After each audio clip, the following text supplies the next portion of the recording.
Afternoon, everyone. Thanks for bearing with us. We've added a technological element by having folks zoom in and hopefully also recording this, hence the figuring it out as we get started. Thank you so much for taking the time to join us this afternoon. My name is Matt Hoggle. I'm the director here at the Center for Furniture Craftsmanship. When Victoria and I were talking and Jim about the show and so many of the makers of the show were so graciously and generously traveling here to see or to be here for the opening last night, Victoria suggested, why don't we take full advantage of this opportunity? It doesn't happen all that often. Many of our shows have work that comes in from around the world. Not always can the makers come to Maine, much less in January, to be here. And so it was a wonderful opportunity for us to have this talk where everyone gets to, or most of the folks who are in the show get to speak about their work. So those of you who are here with pieces in the show, thank you for making the trip and making the time. It's a fantastic exhibition. We're so excited to have it on display. We do have a lot of folks who want to talk, so I'm going to get through my part pretty quick and introduce Jim Macdonald. Jim is the curator of the show, has been wanting to do something like this for a long time. We're so glad we were able to make it happen. Jim, if you don't know him, he's a amazing marquetarian, a guitar builder, guitar player, and instructor here at CFC, and wonderful person to be around as well. So Jim's going to say a little bit about the show, and then we're going to get going as the artists and makers come up. If you want to, we have about 5 minutes for each of you. Talk about your work, talk about the piece and your inspiration and what motivates you, and then we'll try and fit in time for questions as we go, and then depending on how much time we have at the end, we'll circle back for more questions. Okay? Sound good. Jim, turn it over to you.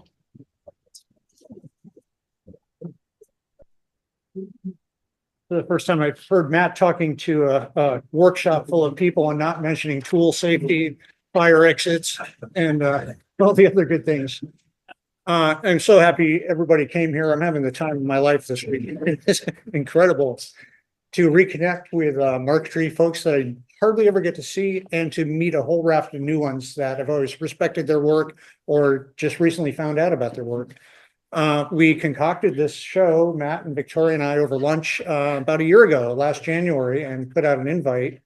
Didn't really see this gallery worth of stuff until really last week. The final piece came in. So as much as it's throwing today, it was throwing last week, and we really didn't know 3 weeks ago what it was going to look like. Had little pictures that people sent in of things that, the ones that were done by then, some of them the last moment, including my own, with which I finished a week ago Monday to get here over the line. So just that we have all these exhibitors here and that we get to hear their motivations for making the pieces they made is a real treat. And with that, I am going to say, let's enjoy this time with all these folks. And we are going to start with David Marks, who is joining us. Okay, hi, welcome everybody. My name is David Marks. I'm from Santa Rosa, California. Originally grew up in New Jersey, and I'm going to set my clock for 5 minutes here so I can be appropriate. The piece that you see on display is a piece that I've titled Zeus, and my inspiration came from kind of scuba diving in Thailand, being underwater, being exposed to that whole underwater world, which is completely different from the above ground world with all the noise and political junk we experience. It's peaceful and it's beautiful. And I thought if I could somehow bring that into the world of marquetry, that would be something that people would enjoy. I want to talk a little bit about the woods because a lot of what I do is based on woods. I'm using wood as the palette as my paint. And for this one, I wanted to do something special. I'm using a very, very rare wood known as the tree. It's technically quilted mahogany. There was only one tree found in the jungles of Belize back in 1965. Some loggers were hunting for exotic wood. They cut it down with axes and saws. It rolled and tumbled into a ravine, got wedged between two cliffs. They couldn't get it out, and they gave up on it. 20 years later, a guy named Robert Novak went into the jungles with a crew and some D7 caterpillars They climbed down there, cut it into 8 logs, wrapped it with chains, dragged it up out through the jungle for 100 miles, and then floated it down the river for 70 miles. When it came into California, it was selling for $15 a board foot, and I purchased quite a bit back in 1985. It's now selling for $1,500 a board foot if you can find it. A lot of the guitar makers covet this wood because not only has it got this incredible depth and beauty, but it's also got a denser quality to it, and it's great for sound transmission. So there's a lot of famous rock stars that have guitars made out of the tree. The inlay itself, I had mentioned that I was motivated by some, underwater scuba diving and just the amazing, colorful world that exists underneath the waves in the ocean. For my palette, basically, I'm basically trying to create something from different woods, but I also cut my own woods. I don't use, well, I have used the commercial knife veneers, which can be anywhere from a 42nd to a 32nd of an inch thick. But I got my training in California from Jim Krenoff and teachers that were teaching Jim Krenoff's techniques.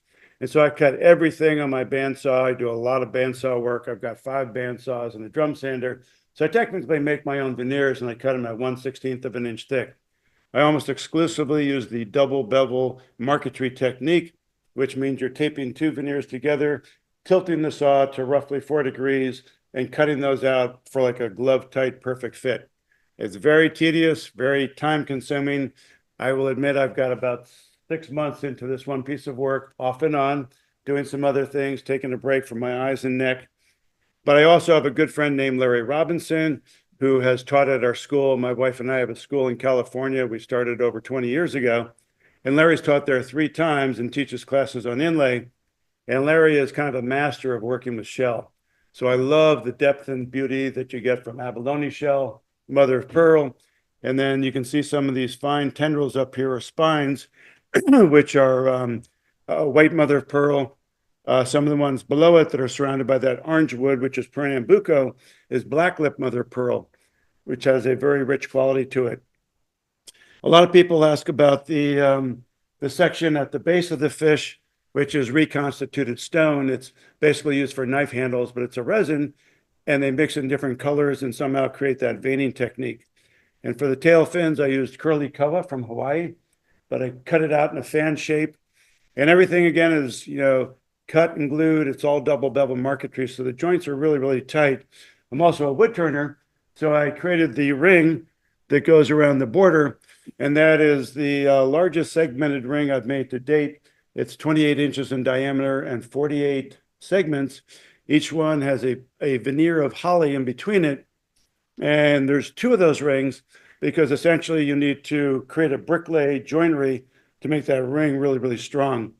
It's also hanging on the wall with a French cleat, which is a really great system. We have 2 pieces of wood cut at a 45-degree angle. One's attached to the back of the art piece, the other mounts on the wall. You just check it for being in the horizontal mode. You can drop the piece right on the rack. So I'm probably just about out of time. Oh, I got a second left. Thank you very much. Okay. One question for everyone.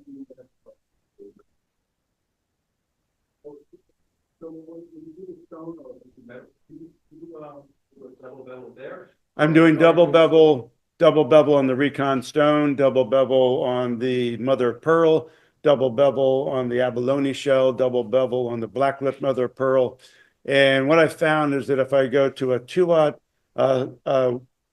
blade that's designed for cutting wood, it's more aggressive, and I don't break as many blades on the shell. But then when I get to the tips, I'll switch to a 3-aught blade, sometimes even a 5-aught blade, so I can just turn right on the corner of those really, really fine spines. Some of those feather down to, less than a 32nd of an inch. And you got to be prepared for a lot of frustration because you will end up with a lot of broken blades. But I've been told that I'm wound really slow. I've got a lot of patience. And usually my wife calls me at around 8:45 and says, "Are you coming in for dinner?" So yeah, that's how that goes. Anybody else? All right, thank you. All right, next we have Scott Grove. And Scott, we have an image for you. Thank you. Well, I'm Scott Grove. I'm from Canandaigua, New York. That's the Finger Lakes where the hand of God came down and swiped. He has 7 fingers and a couple hangnails, but that's generally where I live. So the first time I saw or noticed a piece of highly figured wood was in the 80s at Wendell Castle's shop. If you don't know who he is, sort of the grandfather of art furniture. And I was so taken by that highly figured piece of rare curly redwood that I wanted to spend the rest of my life figuring out what this was about. And I been doing that ever since. The issue was that I was self-taught. So I basically approach it from a completely different approach. And then a couple things bothered me. One, when you're doing standard veneer work, I didn't like the straight seam. You had this wonderful curly, burl and figure, and then you'd have this sort of book matched line, which I thought was really distracting. And then also with a book match or a radial, you don't have a lot of artistic control. You can change a little bit, but you couldn't really do much with the design in one sense. So I then stumbled across just happily walked in on a workshop by our godfather, Keith Richards, Silas Koff. So yeah, we should, every time I say Silas, we should go, yay! So he's really responsible, at least for me, and I know other people getting us into this thing. So he showed me the double bevel technique. I then went out and bought Excalibur, and away I went. So I could then weave all my my seams together, and then from there I had more control over my designs. So the designs that I like to create patterns or matches that are kind of on the edge of, is this real? Meaning, is this a natural tree figure from a tornado tree or something, or whatever? Because I think a curiosity, one, keeps us young, but it adds that sort of whoa factor. Like you see people look at it and then they get drawn in. I mean, I like my own work that way, and I enjoy being drawn in and questioned. How is it done? Is this real? Is this natural? And basically what I do is I get veneer. This is Aboyna veneer. It's actually leftover scrap from Steve Jobs' airplane. They actually take the sapwood and cut it off and throw it away. So I've been collecting a lot of that. And I just manipulate the heartwood sapwood seam. So the seam is not, in fact, on where it turns from light to dark. That's a natural seam. I'm just taking that seam and manipulating the direction it goes and creating sort of the river, if you will, on both sides. So there's probably a few hundred pieces. If you go look at the piece and you get the light just right, you can see the seams. I actually intentionally didn't do a full finish. I wanted people to, because they question what they see, but if you get down there, you can kind of see all little pieces. I teach this. I also like to have sort of a message, if you will. This is about a relationship, a keepsake box for relationships, if you will. Of course, it's also then a miter fold box where the grain then falls over the side. So yeah, that's what I do. I do also compound veneering. So I now do this in 3 dimensions. So I'm known for veneering a woman's torso out of 2 pieces of veneer, and I'm now doing spirals and compound veneering, kind of combining the two. So I just like to push the boundaries of what veneer can do. And yeah, and if you want to know anything about me, check out imaginewoodworking.com. That takes you to other works and pieces and sites and what have you. So hopefully, I want to again thank Silas, yay! And the center here for putting the show together. This is really unique. You don't get an opportunity to talk with your peers and talk shop. So a lot of us are recluses. So you use when you're doing solid torso? it depends what the torso is made out of, because I teach compound veneering, and we've done hands, faces, all sorts of body parts above the waist and below the knees is good. So it's usually either epoxy or a Type-On original. It depends on the technique that you're using and how extreme the compound. You can do an iron-on method. With that, you want to use Type-On original because it has a 7-degree resolidification window, where other PVA glues have a much bigger window, harder to have it grab. And then on extreme compounds, I'll use compression molds where you make a male and a female and compress the wood together. And that I'll typically use epoxy to do that. And that's usually after I plasticize the wood. So really, it all depends on what I do. But and I actually just started a new shameless plug. I don't still got time, but on my YouTube channel, I just started a whole new veneer series. So they're really short and sweet. Every Saturday morning, a video drops on. A lot of it is compound veneering and what I do. So they're just 2 minutes, like, hey, this is how you iron out a bubble in your veneer, or this is how you stretch veneer, or whatever. So shameless plug. So thanks again. Okay. Thank you, Scott.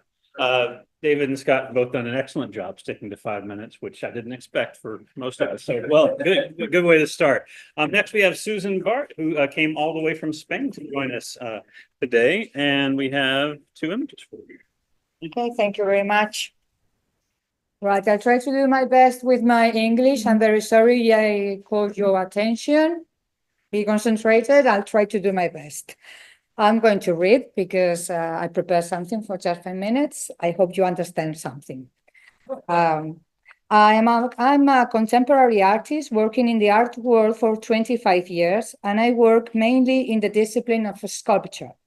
I studied fine art at university, and I also have a master's degree in ceramics and design management. I became a specialist in the technique of marquetry, which compared to other countries is largely unknown in Spain.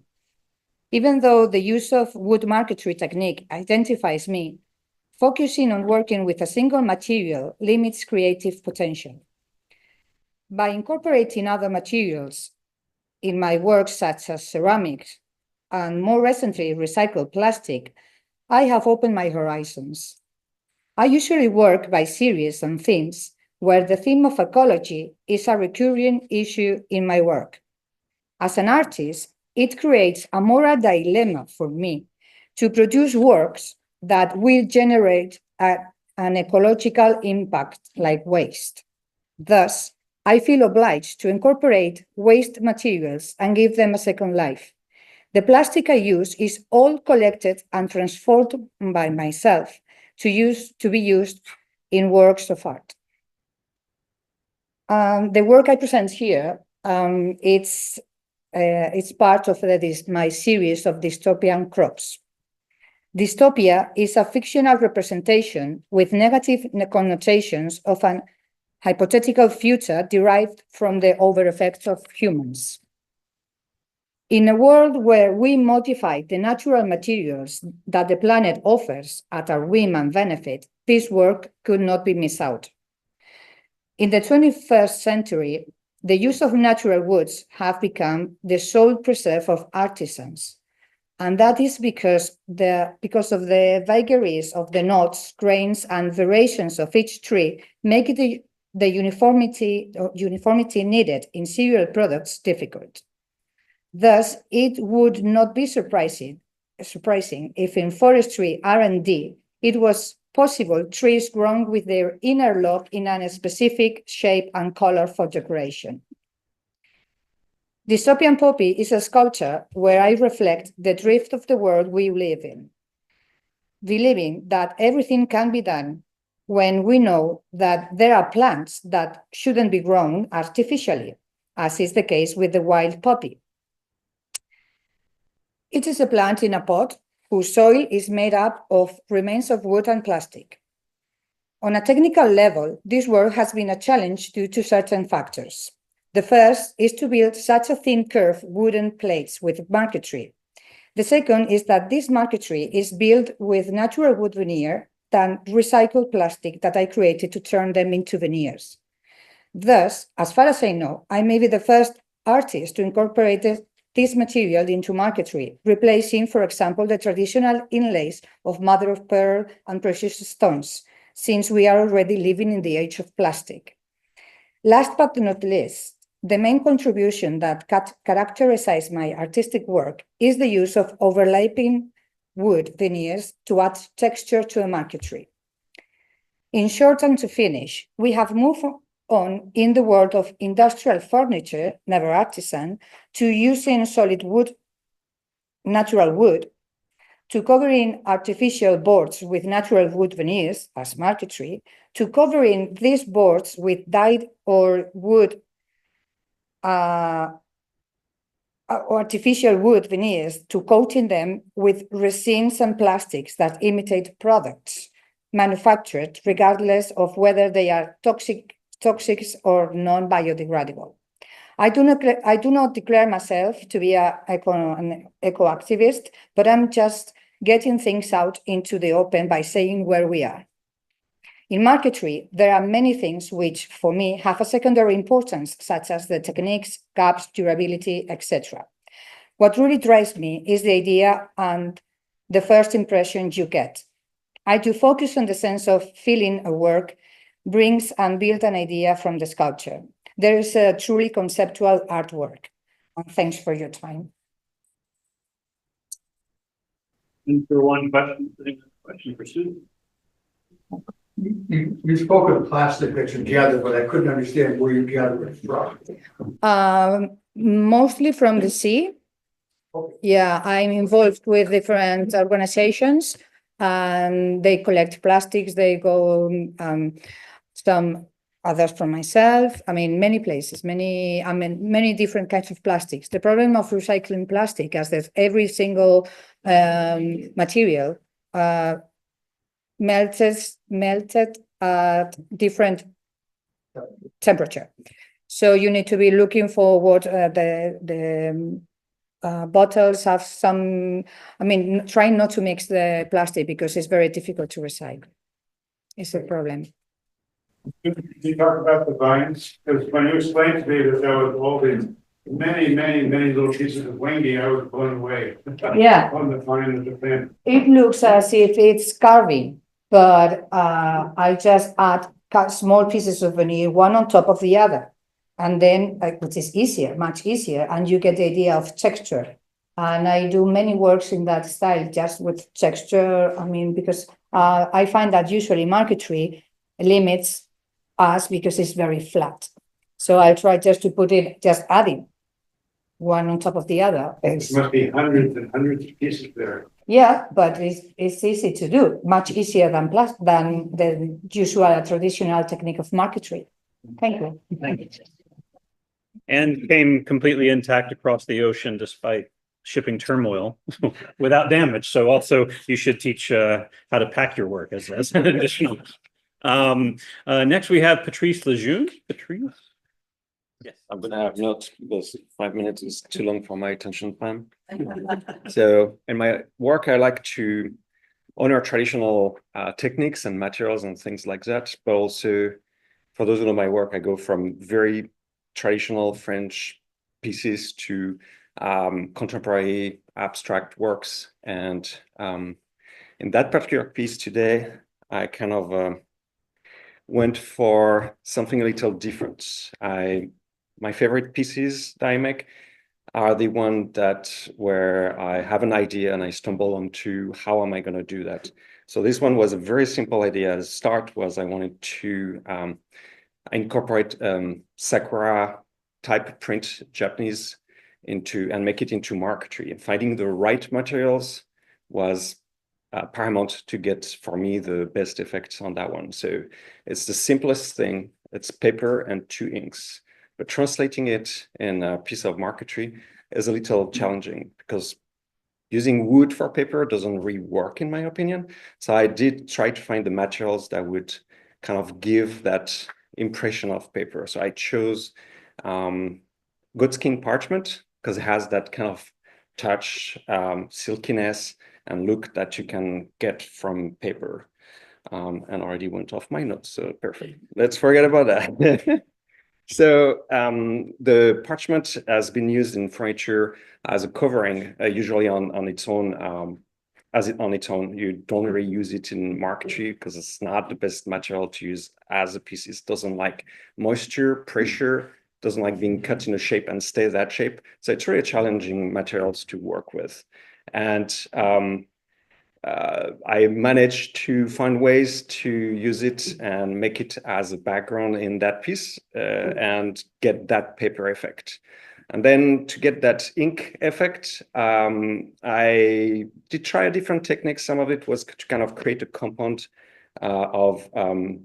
make my own veneer with shavings and sawdust to kind of create a dark texture. I didn't like it that much. I went for Macassar ebony that has those striation in it. It looks a little bit like when you have those brushes that are not fully saturated with the sum ink and you draw with it, you have those striations. So having that kind of effect in a wood just by choosing one simple pieces and making big pieces. And if you know my work, you know I like to put a ton of pieces and do very tiny details.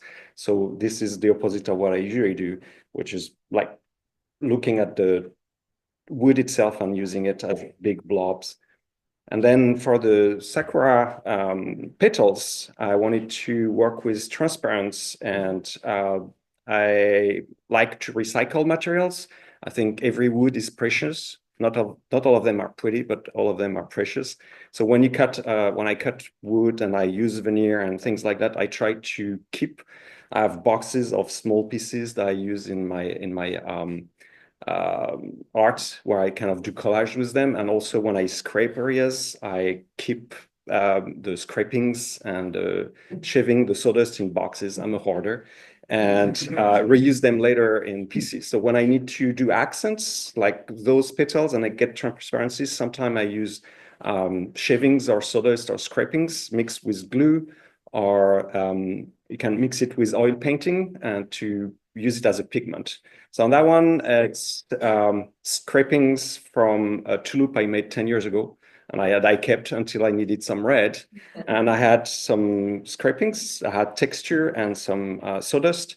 And I tried the different techniques. And the one that worked the best for me on that particular one was with glue as a binder and the scrapings because it had a little bit of texture. So if I tried with the sawdust, but it was just like pigment. It was using the red as a pigment. I did miss that texture. And using the scrapings, you bring back the fibers and you kind of paint it with a palette knife like a painter. And you get a little bit of that texture. So for me, the idea was it looks like if the light is going through the petals and you have a little more vibrancy. So I think that's all I have to say about it. Robin, any questions? Gluing down the goat skin parchment, is the glue bleeding through? Are you doing it in a vacuum bag? How are you preventing the glue from? So parchment has a bit of transparency. So it's either you use a whiter wood, so Baltic birch or something like that. It's even better if you apply gesso. So gesso, I do natural gesso that has rabbit skin glue in it. So there's a protein base. I use a protein glue that I put some calcium carbonate in it, so it's ivory. So you have that white ivory, and if even you have a little bit of transparency in the parchment, because parchment is a pain to work with, it doesn't re-show. And also, I don't press the parchment. I go the harder way, which is to put it down with a bone folder, and you work at it till it stays. But that way you avoid the pressure with the moisture where it becomes transparent. Next, we have he who heretofore will be known as the Godfather, apparently. Silas Cobb. Hey, wow. What a treat this would be here. First of all, I commend all of you people who put this thing together. A bunch of us had hoped for an event like this for a long, long time, but nobody had the skill or the endurance to make it happen. So thanks so much to you guys. Real quick, Silas, we have another close-up if you want to go back and forth using the arrows. Got it. Okay. Well, we'll see. We'll see how good I am with the technology here. So the thing that I want to say is that I approached marquetry, first of all, as a furniture maker. I started out making furniture, didn't do the marquetry, but I was attracted to historic objects that use the technique. So for me, the marquetry should always enhance the furniture object. That if you strip the marquetry off the piece of furniture, hopefully it's interesting. Hopefully the marquetry is interesting on its own. And when you put the two together, it's greater than the sum of those two parts. That's what matters to me. There's this great tradition of using marquetry on furniture, going, back to the 1500s, we'll say.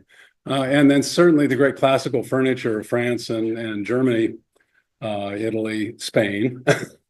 There is some in Spain. So I like to feel like I'm in that tradition. I'm still doing that. So for this particular piece, I hope that the picture itself is interesting. One thing that I did here was I encountered luthiers who use this reconstituted stone material. So that's the brighter colors, the greens, and there's some blue and a few other things in there. They take the stone, grind it up into a powder, glue it back together with an acrylic, and it still looks like the natural stone, or at least I think it does. But then you can use it like a veneer or like mother of pearl. It's a little bit harder than wood veneer, but not a whole lot. But you can cut it with a saw that you would use for marquetry. In this particular case, I also use metal in the beak of the bird.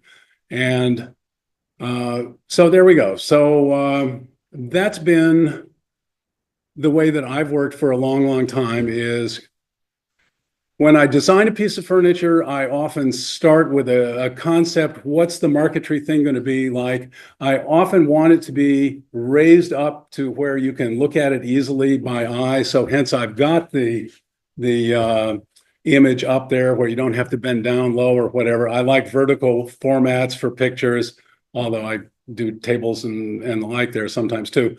But so this is almost, the furniture becomes a frame for a painting, if you wish. And then but then what's the furniture piece going to look like beyond that, that's going to also have some interest? So I like to think that my furniture chops are adequately up to speed. And that ended up building this. This was a relatively complicated piece to make because the curves on the sides of the cabinet, the moving parts, the timbre, the slide out thing, it's got drawers, etc. And then to make a mechanism to kick open the door. I don't like to put hardware on the marquetry door often, so that if I can make a button to kick it open, that's not adding that other little bit of stuff to the flatness or destroying the flatness of the thing. So, okay, back and forth. Up and down do I go? There we go. Okay, so there's the detail. So you can see, I love the color of this reconstituted stone. It's a fabulous product. And so you can see there's blue and there's green. Somehow they actually even get the grain of the stone back into the to the product. And that just makes it look all that much more real. I like to make wood choices that I think enhance the project. So if you look at the legs of the bird, I use two different species of oak on that had that real grainy horizontal look as a bird's legs might well have.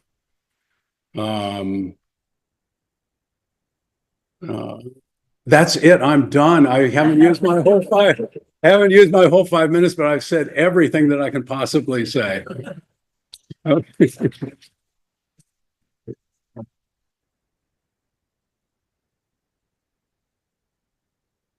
Could you just talk briefly about your initial experiences in France when you studied at the Cold Boule? Okay, so I was long into my career as a furniture maker. I got a National Endowment for the Arts Fellowship in 1988, I think it was. I can't remember. And had to do something special with it. What am I going to do with this prize? And so I contacted Pierre Ramon, who was the marquetry instructor at the École Boulle in Paris. This is the traditional marquetry or furniture school, or for furniture crafts of all varieties in Paris, and asked him, could I come over for a short while? I can't come for the 3 years of the normal program, but I could maybe put in 2 or 3 months of that time. Happily, he wrote me back and said he actually knew my worth, which was such a treat. And he said, please come, we'll work out the language problem as we go along. So his English was worse than my French, which was kind of pathetic. But over the course of the time that I was there, I got to be hardly fluent, but conversant at least, so that we could get along. If I looked right at Pierre and talked to me, Pierre, then if he slowed down, I could do okay. So I went over there with 3 things that I wanted to learn. I wanted to learn the technique that I had seen in his book, which is called piece by piece. It's a traditional French method of, or European method, I think German too, but of cutting marquetry in a packet. So that you cut out the shape. It's very exacting. You have to be spot on the line, as opposed to the double bevel cut, which allows you to have a freedom of making mistakes. All right, I won't say mistakes, but not cutting exactly to a line. And so I want to learn that. I want to learn the boule technique, which is using metal and wood in juxtaposition to one another. And I wanted to learn how they were doing the antique finishing as well. Not that I ended up doing that, but I felt like I had to know that. So I was there for that period of time, and Pierre was just wonderful. He took me under wing and said, "Okay, we're gonna make this happen for you in 10 weeks." And he'd send me off to museums to talk to the people in the Louvre and other museums to see their restoration workshops. I really bonded with him, and we remained friends right up until his passing here a few years back. And you're also I don't know if people got that the beak is actually, isn't that brass or? It's brass and copper together, which I did as a double bevel cut. I Wow. think I did it. I can't remember if I did it that way or not, but I think I might have used your method there of cutting one and then using that edge to cut the second part, because hard to cut through two pieces of brass. It's just two pieces of metal. It's just too hard, too Get thick. the first piece of the guide and just run that. Exactly. Yeah. So glad to hear that you're living on the edge too.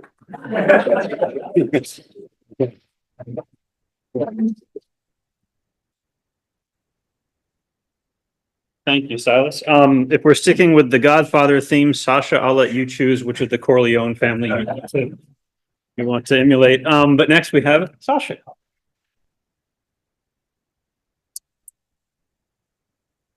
You do have a detailed shot. Oh, okay. Well, Awesome. Yeah, you can go back. All right. Hi, everybody. I'm Sasha Kopf. You just heard from my dad, Silas. So I guess I was required to learn marquetry at some point, because when I was a kid, I used to get 2-aught saw blades in my stocking for Christmas. So, but I didn't for a very long time. Instead, I went to law school and became a lawyer for a while. There were a lot of things I loved about that and that were fun. And then over time, it got to be less fun. And there were a lot of things about it that made me sad. So I decided it was time for a change. So I moved back closer to where I grew up. And about 2 years ago, I asked my dad if I could come in sometime and just shadow him and learn some cabinetry, because I had a basic idea of how marquetry worked. Not that I could do it, but I had seen him do it and seen it in his book and everything. But I had no idea how to make a 3D object. And I was thinking, that doesn't make any sense. I should have some idea how to do that. So shadowed him for a day. And then at the end of the day, he said, all right, now you're going to do some marquetry. And I was like, no, that wasn't the point. But I went to the scroll saw and I made the worst butterfly that anyone has ever seen. But he said that it was bad, but all the seams were tight together. So that was good. So he said, go home, do a drawing of something that has more pieces than this, 10 pieces, and come back tomorrow and then you can work on that. And I said, okay. So I did that. And then I just kept doing that. And it got better. And then I made a bunch of practice pieces with my dad's help. And then by the 4th piece, I was kind of doing it on my own, and then started making furniture.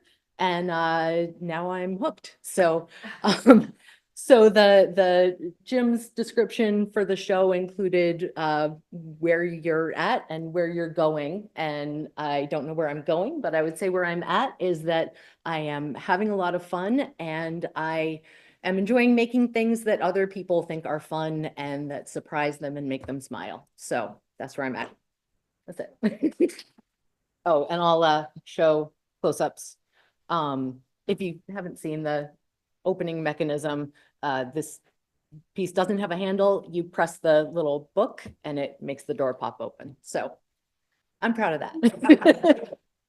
Dad also show you how to do those mechanisms to get the doors to pop open Sort of. When he and I discussed it, and I thought that we were on the same page. And I was thinking, yeah, it's going to be this simple little kind of metal flipper that kicked the door back out, and then he was going to show me how to do some soldering, and he was drawing out this weird contraption with like 8 different pressure points, and I was like, what if it just went like that? He was like, oh yeah, you could try that. So yes and no. Thanks. Thank you, Sasha. Joining us all the way from recently transplanting to Hawaii, the poor thing, we have Paul Church. Well, my name is Paul Church, recent transplant to Hawaii. One thing that really amazes me about this particular conference is how we are all very diverse and how we've all come to being a marketarian in our own ways and what we do with it. It's one of the few professions that I find in woodworking alone that there's so much to learn. There's no way that you can tap out. We're all experimenting. Even, Silas, he's doing new things. I'm doing new things. We're all doing new things. But the way I came to it was from a career of church organ building in Europe. I did my apprenticeships there, ongoing to piano building, doing boat building. So I'm with several apprenticeships under my belt, came back to California and decided, well, now I'm going to be a furniture maker. I also believe that a form doing furniture really wants to complement or be in symbiosis with the marquetry. So in a piece like this, which should be a standalone on its own, so a piece of furniture that actually operates the way it does, these 4 drawers deploy or come together, as I'm sure most of you have played with, which is good. And it all really revolved around a central story about the big ugly fish that created the world. And that's where when the world was young, it was a mud ball. The fish, big ugly fish, said, well, we can do better than that. He went down to the center of the earth, grabbed all 4 corners of it, spun around and around where there was in mountains and clear water. And the rest of the world, rest of all the animals were happy, but it was still a big ugly fish. So, this is with a spiral mechanism, all of this sort of invites the viewer to kind of see that something is spinning here. This table was on one exhibition and all the doors were closed, and everybody said, oh, that's very nice. But nobody really took the opportunity to actually turn it and open it up. As a church organ builder, one thinks of all these different mechanics on how to make this work. It was all done without the benefit of CNC. And it took actually quite some time. And it all hinged on 4 holes being drilled. That took me at least 4 years to be brave enough to actually drill those pivot holes to make the whole thing work. If I was off even a fraction of a millimeter, it wouldn't have worked. But I was very happy with the result. This is all quilted mahogany in a radial match, slipped radial match that I call a whirlpool match. And there's also inlaid opals, a silver wire, and there's other things. So the fish or the marquetry on this piece is not very elaborate, but it's almost an afterthought, but it does lend itself to the whole theme of the piece. So that's what makes it successful for me. And I'm always experimenting with new and different things, always pushing boundaries, trying new adhesives. I've made a line of wearable wooden clothing. It's all been very exciting, very fun. I'm enjoying where I'm going. I have no idea where it's going to end up. I decided to leave a very comfortable life in California where everything was done. It was going way too well. I had clients. I'm teaching. I've been teaching now for 25 years in various places around United States and some in Europe. And it was just going very, very well. So I decided, I'm just going to continue that, move to Hawaii and continue my work. Well, I have never worked harder in my life than the last 3 years. And hopefully my shop will be together where I can move out of a double car garage into a real shop. And I'm really looking forward to getting back to work and not just hammer and nails. And I'm going to get back and actually do what I love doing. So that's about all I have to say, other than, let's see, there you go. There's the detail. Any questions? Oh, there's one more photo. There we go. Yeah. Okay, so you can see the whirlpool match. That's actually each layer of veneer is put out in a slip match, but the way that the quilting goes, it sort of allows you to actually look how it will disappear down the center.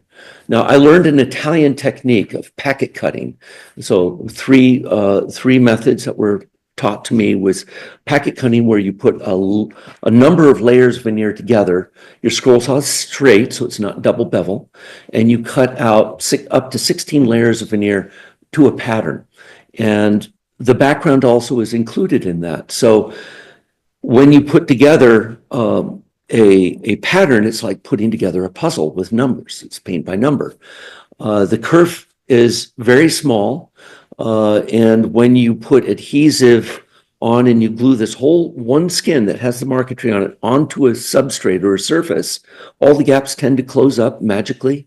And yes, I do use a belt sander to start leveling things out, and I stop before I burn through the veneer. So it is a technique that I learned from Franco Ramonti, who was my teacher in Italy. And I remember the last time I was there, he grabbing me by my lapels and said, "Now you teach this technique." So after hundreds of classes, I feel like my duty is now finished. I'm good with that. I really want to concentrate on my own work. Occasionally I go to teach, but now it's getting back to what I love doing. So I'm glad to see everybody here. Silas and I talked about doing this show maybe 10, 15 years ago. I'm glad it's fruition. I would like to see the show continue on, go to different areas, not just being a regional Marquetarian Society show, but to be able to be brought into the world to see that this is also an art form. I believe, yes, it's craft, but it goes beyond that. We're all artists, and we should own that. We're doing art, and our medium is wood. That's my position.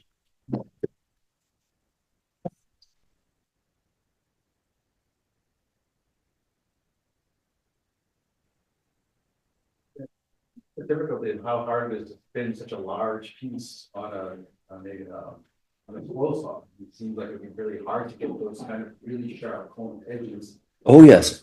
Yep.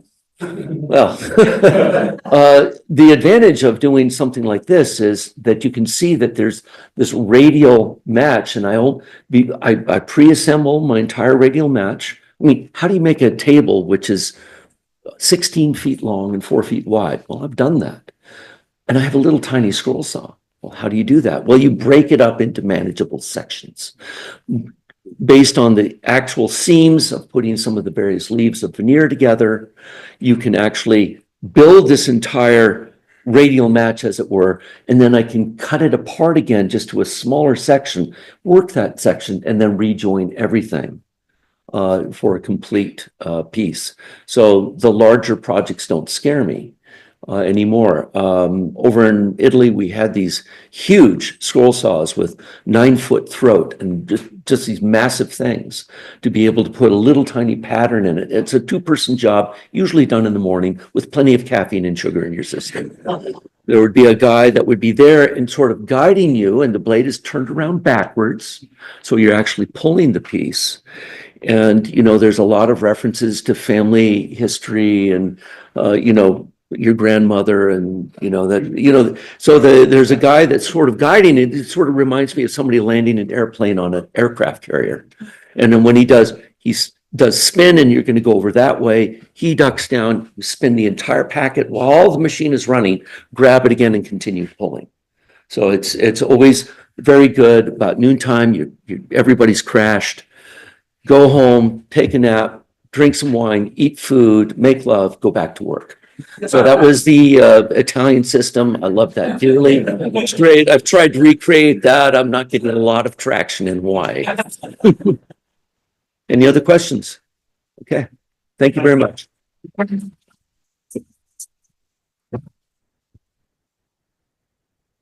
Next we have Jim Macdonald. I mentioned this already, but it's just such a pleasure to work with Jim all the time, but especially on this show. And Victoria, you also did such a great job working with Jim to make this happen. But and obviously, in addition to being the curator of the show, he's just such a fantastic artist. If you haven't heard, he's also a fantastic guitar player. So maybe when we're done, we'll bring the guitar down. But anyway,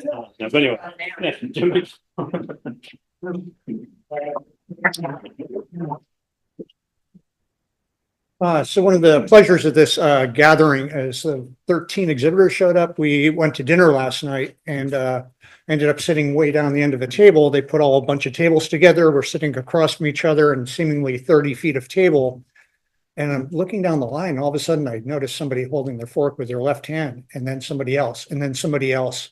And then I got everybody's attention and said, like, can you raise your hand if you're left-handed? And it seemed like over a third of us were left-handed, which may or may not mean anything, but that left brain, right brain thing, I think factors into this wacky world of marquetry somehow. So this is the piece I made, but I'll tell you briefly about the piece I didn't make that I thought I was going to make. So we concocted the show essentially a year in advance, so everybody would have plenty of time to make their things.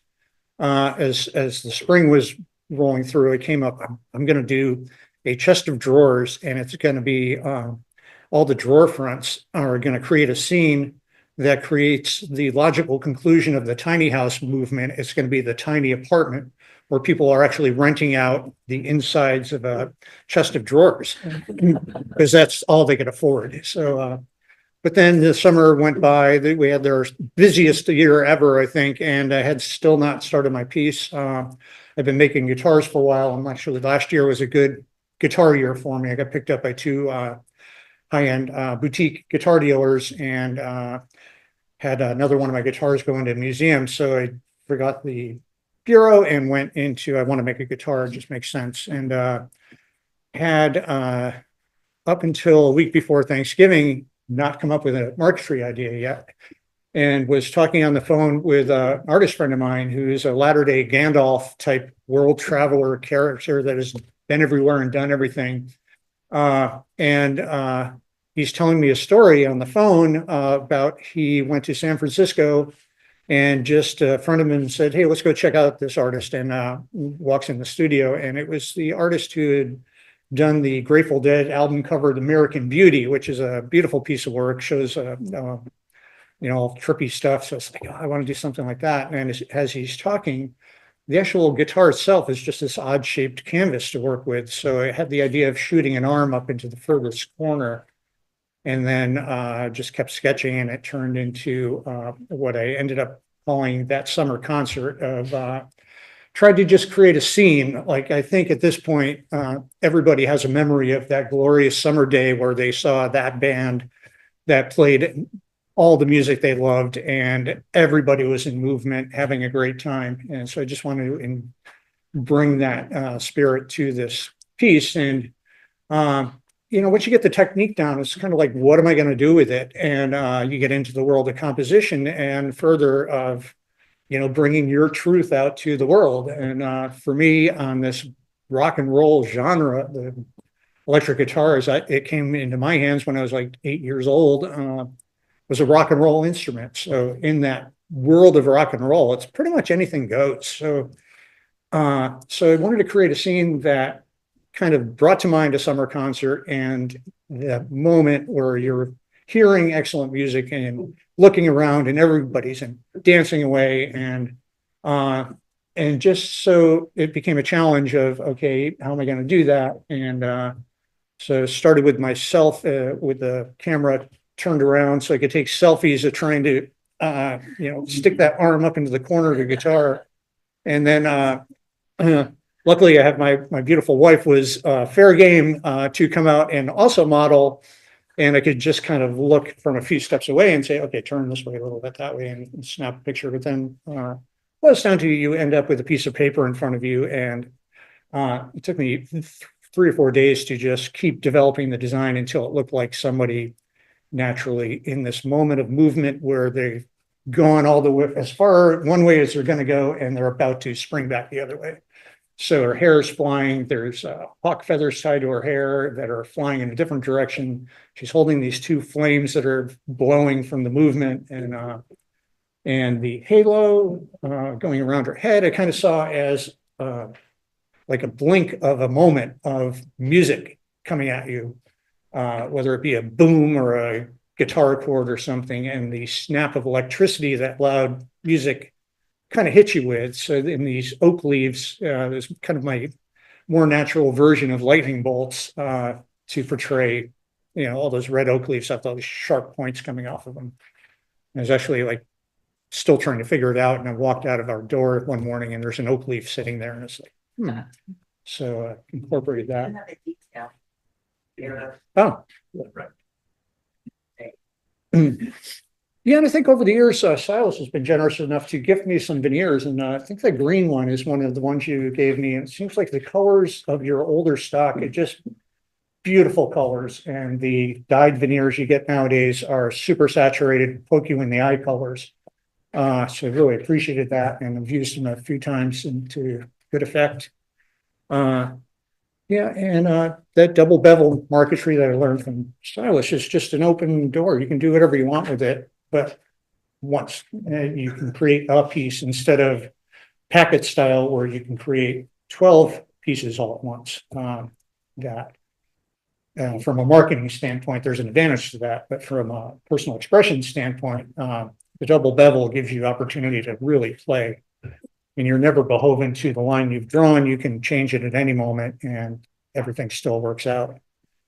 And it's fun. I'm making the entire instrument. I start with large planks of mahogany that are 3 inches thick, and they will give me the bodies. And if it's wide enough, I can get the bodies and the neck out of the same plank. And it's like David was mentioning with the tree wood, mahogany, Honduras mahogany, a nice plank of that, you can give it a wrap and you can hear it resonating. It's just really cool stuff, and it behaves well with the tools, carving the necks. It's just a joy to work with. It's not as hard as maple, but it's hard enough, and you can really control the tools well with it to get what you're after. And it's being a good guitar player since I was like 8 years old or something like that. It's a real legacy work, I think, of who am I and what did I do? Seems like good stuff. Awesome. Can Yeah.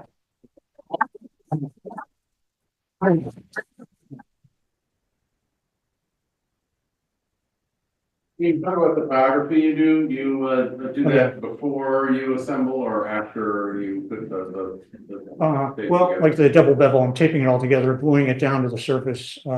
It's a carved top, it's curved. Get it out of the press, sand it up to 400 grit as far as I'm going to sand everything, and then I will start detailing it with a wood burning pen with a knife tip.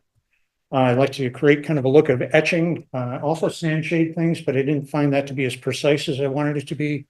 So once I hit on the idea of using the pyrography, brought in the element of drawing too, which is something I've always loved to do. And I just like what it does to the veneer, and how you can either blend to obscure cut lines, or you can accentuate cut lines, and it gives you a lot of opportunity to that to take it to a more illustrative look, which I like.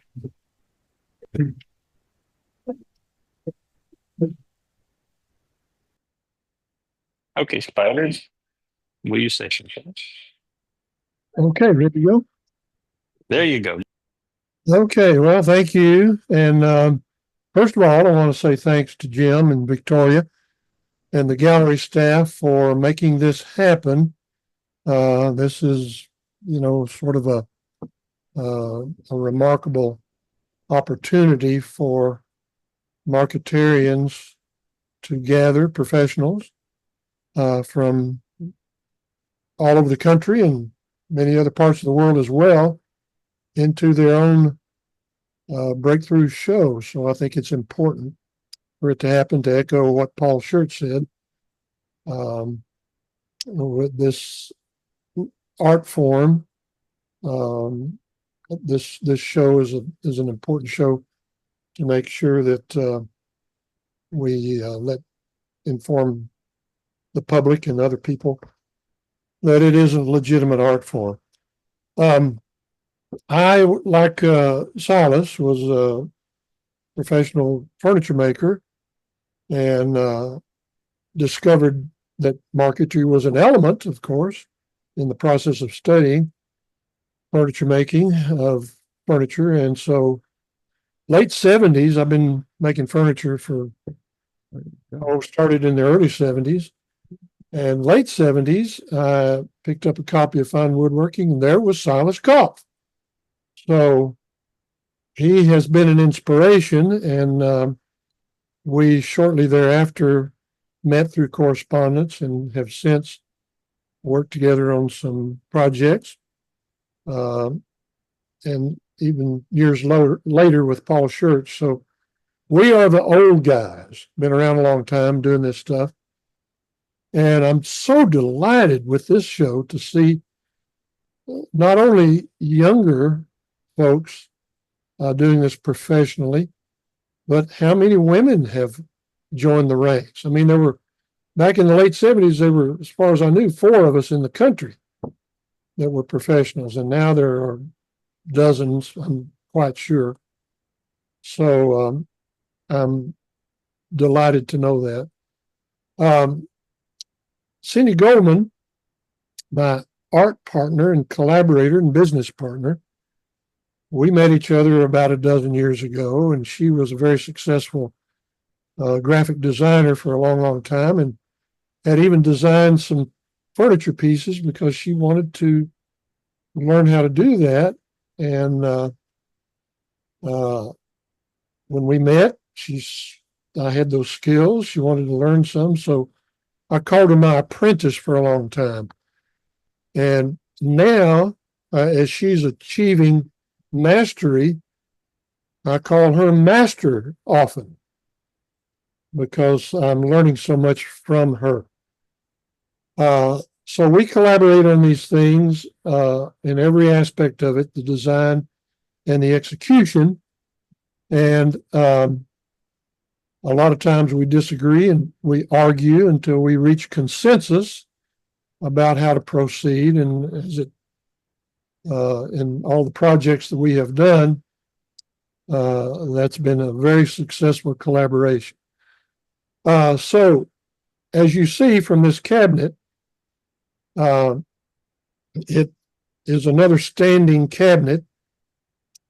And when I saw Silas's piece, I accused him of copying us. And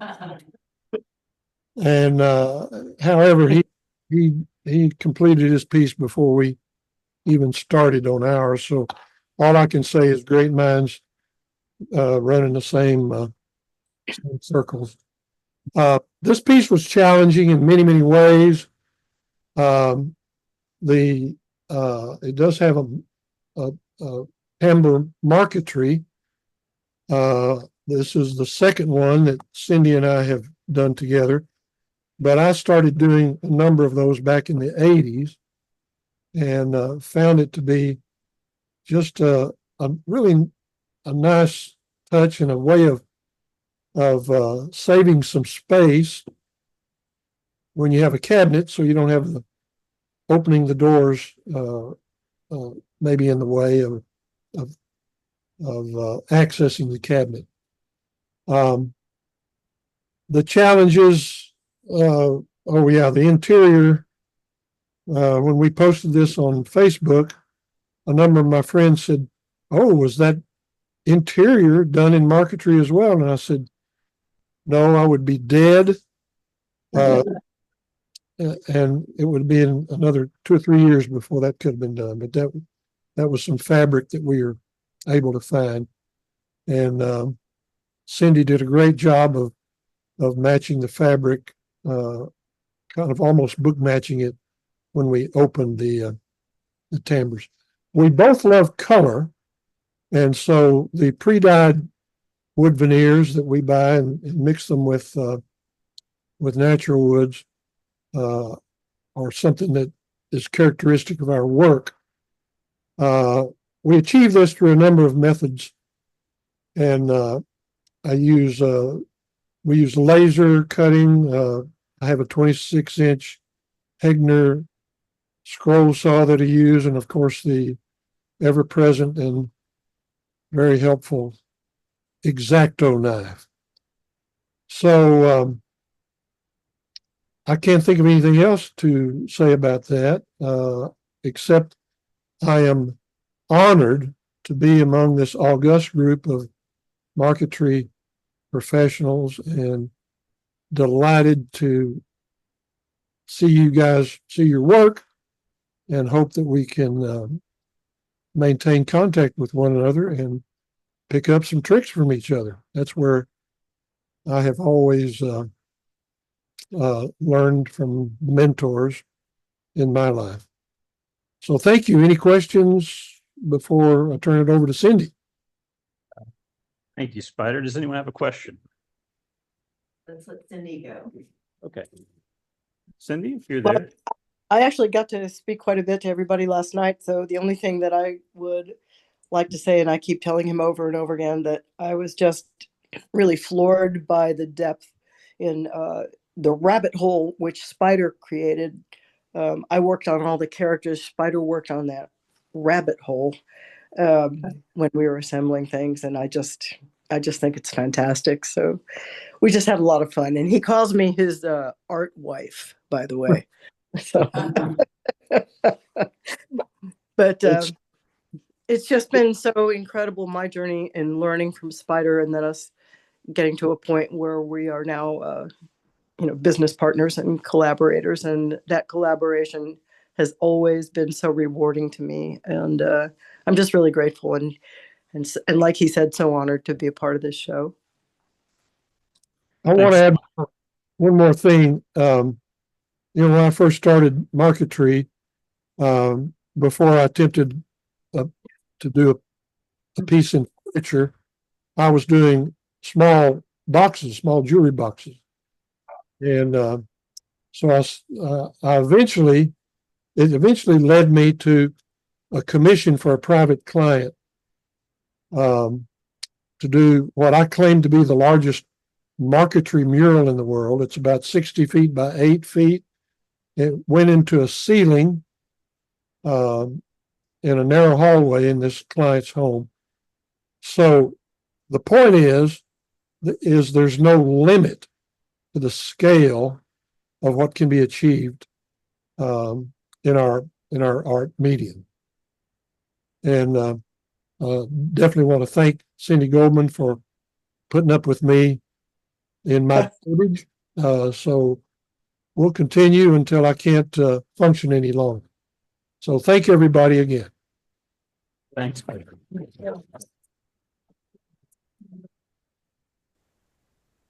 So next we have, I believe, Bill. Are you on the Zoom? Here I am. All right. There we are. Let me tell you something about my education. I have a master's degree in architecture from USC, and I looked at marquetry as a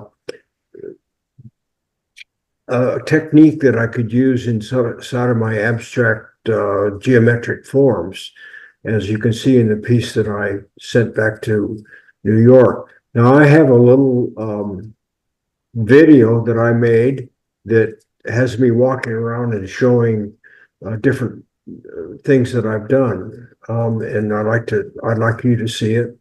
Bill, we won't be able to do that through this, but we can add it to the recording later if we're able to. Oh, okay. Well, basically what I do, I start with recognizable images, and I fragment and assemble them in a different way so that they're non-objective and abstract.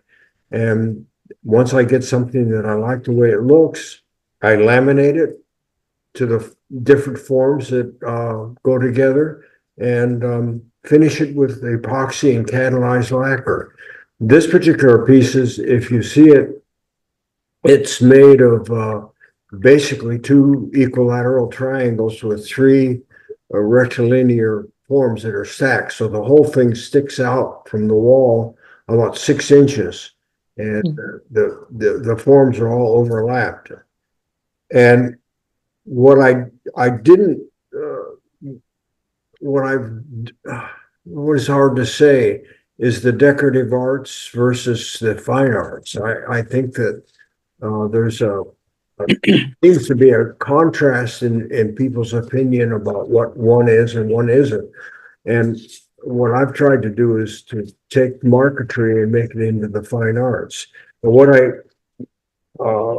I have done, I did all of Chapman University's religious thing. I think there's about 12 or 15 different sculptures down there, but they're kind of like more furniture-like. And then I included marquetry in those things, using religious symbols as a motif in each thing.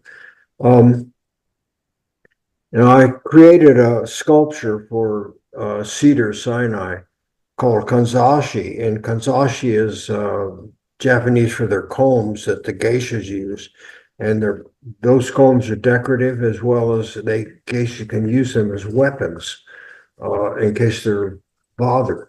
So that I was very proud of. I don't know. I would like to show that video that I made, but I guess I can't.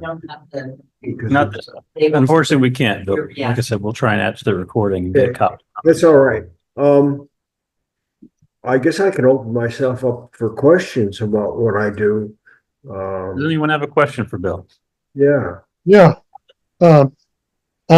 Yeah, I can't tell what size this is, and there's nothing to scale it. How big is it?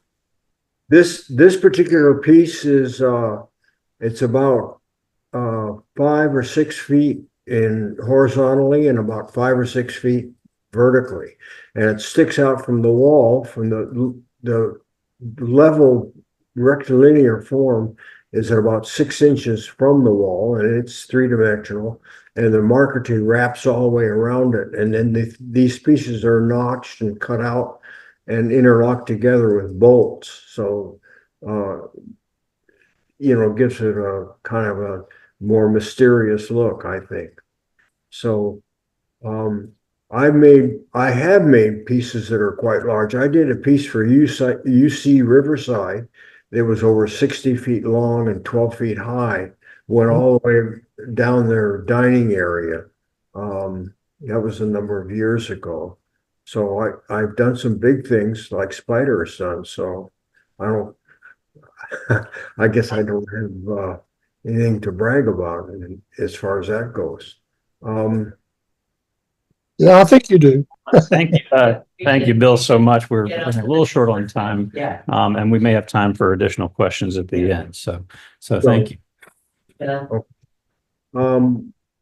Is any other questions about the motifs? The motifs are all of those small pieces are recognizable objects. I keep a kind of a file on the computer of all these different drawings that I've made. So I can use the drawings a repeated amount of times, but in different ways. But I really take great pleasure in making them so that you don't recognize what they are. So my name's Ryan Andruski. I'm from Calgary, Alberta, Canada. And I started woodworking in 2018 after I was diagnosed with rheumatoid arthritis. And I chose woodworking because when I was younger, I was a bookbinder. And getting into bookbinding was from a hand injury. And I did rehab through paper making and paper folding, like origami. And so my thought to helping my body with rheumatoid arthritis was to start hand woodworking and a way to strengthen my joints out. And then in 2020, when COVID hit, I had found some pictures actually of Patrice Lejeune's work, his treasure box series, and his blog, and was absolutely stunned by that stuff. So by his stuff. So I ended up looking into French marquetry and found a teacher in BC who teaches it online. And he was a student of Patrice's and Patrick Edwards. He went down to the American School of French Marquetry. So when COVID hit, it turned out that he stopped in-person courses and he started online courses. So I signed up with him after some emails, and I got a Chevrolet from him and started to learn French marquetry, and got really, really obsessed by it and into it. And this is so then 2 years ago, I met Jim Macdonald at the Wonders of Wood Marquetry and Inlay Conference at the Winterthur Museum.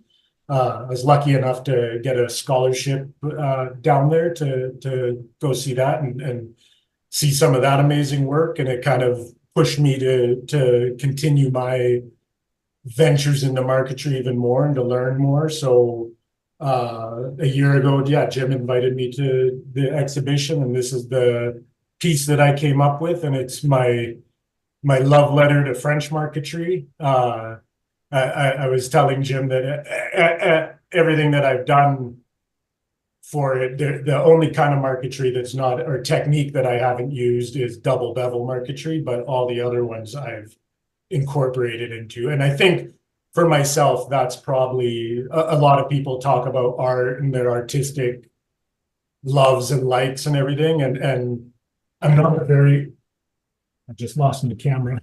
I'm not a very artistic person, but I'm a technical person. So that's where a lot of this comes from. And I love the look of like Pennsylvania spice cabinets. And at the marquetry conference, I got a ride from Steve Latta every morning to the conference, and he's well known for his Pennsylvania spice cabinets. So that's kind of the idea and the shape of all this, where it came together. And then my bees are something that the bee wings that I made are something that I started 2 years ago. And it was an idea to create transparent marquetry that is inlaid halfway into the background so that you can see through the wing and still see the unbroken background.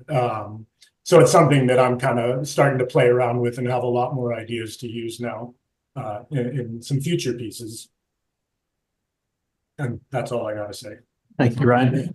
Anyone have a question for Ryan? Transparent material, what do you use for that, for the wings? Oh, what did you use for the wings in the transparent material? The wings, sorry, so the wings came from an idea. They used to use steer horn in marquetry, and they would use it as like, they would put paintings behind it. So it was kind of like a protective layer. And that's where the idea came from, is that it's a transparent natural plastic. So I went and bought some steer horn, cut it open, flattened it. You got to flatten it through heat. You can deep fry it. So don't do it in the house. That's a big warning, because it smells like burnt hair. So flattening horn, thinning it out, pressing it, and it gets transparent. And then that's how I built up the wings. Hi, my name is Shannon. I'm a woodworker and an artist based in Brooklyn, New York, and Union, Maine. My lichen cabinet was made during my recent fellowship at the Center for Furniture Craftsmanship in the winter of 2022 to 23. It was a piece that I wanted to make to challenge myself by trying some new techniques and taking some familiar techniques to a higher level.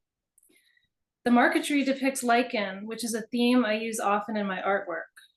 Lichen is a fascinating organism which is actually composed of two symbiotic organisms, a fungi and an algae, and it comes in many beautiful, intricate, almost alien forms. It is quite abundant in my neck of the Maine woods. I wanted to incorporate an element of the wood school in this piece, so I photographed the lichen that I found on campus and transposed that into marquetry. To cut the marquetry, I used a technique where many layers of veneer are stacked on top of one another, and it's cut all at once using a scroll saw. My big challenge was to create a three-way waterfall where the design cascades from the top down to 3 different sides and have them perfectly match up. I used dyed poplar veneer for the colors and fumed oak veneer for the background. The legs are bent white oak, laminated with layers of dyed poplar in between.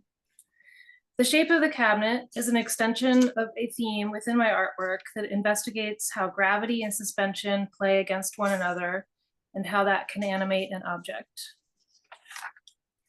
I was drawn to marquetry the first time I saw a demonstration of the technique here at the Wood School over a decade ago. The potential for creating interest on surfaces, the ability to work with a wide variety of rare wood species, the meditative state that comes with detail work, and the surprise of the end result are all what inspire me to continue to work with marquetry. Here's Adrian Perazzuti. Hi there, I'm Adrian, and this is my banker's box that I made. I made this over probably 3 months worth of 1 hour lunch breaks while teaching at the Center for Furniture Craftsmanship. It's just a totally fun piece. This has been on my mind for a number of years, and it just has a lot of humor and whimsy in it for me. And it's because it's such an iconic piece. Everyone's familiar with the banker's box, but it dawned on me that this style of banker's box is printed with the most luxurious, expensive woods that you can get on the planet, and it's on cardboard with ink, and I don't think it's ever been made out of those woods. And so that's just the irony of the whole thing is, hey, I'm going to make this out of the most expensive woods and make it for real. And so it just came to be, and it was actually a very difficult piece to make. I don't usually do drawings or scale drawings, but I really had to sort of pull that scaled information off of just downloaded images from the internet and make some working drawings for this to get the scale right. And then it came down to the fun part is picking the woods. And so it's Pau Ferro is that chocolate colored wood. The black wood on the outside, I don't really know what it is. I think it's some sort of rosewood. And then the white wood is curly European sycamore. And so this box is not doesn't fall into the camp of marquetry. It falls into more the camp of parquetry, and they both fall under the big umbrella of veneering and intarsnia, which is a European term for just any kind of veneering that has patterns and shapes to it. But marquetry is to distinguish between the two is making pictorial images with veneer, and parquetry is like parquet floors, and that's making patterns with geometric shapes and straight lines.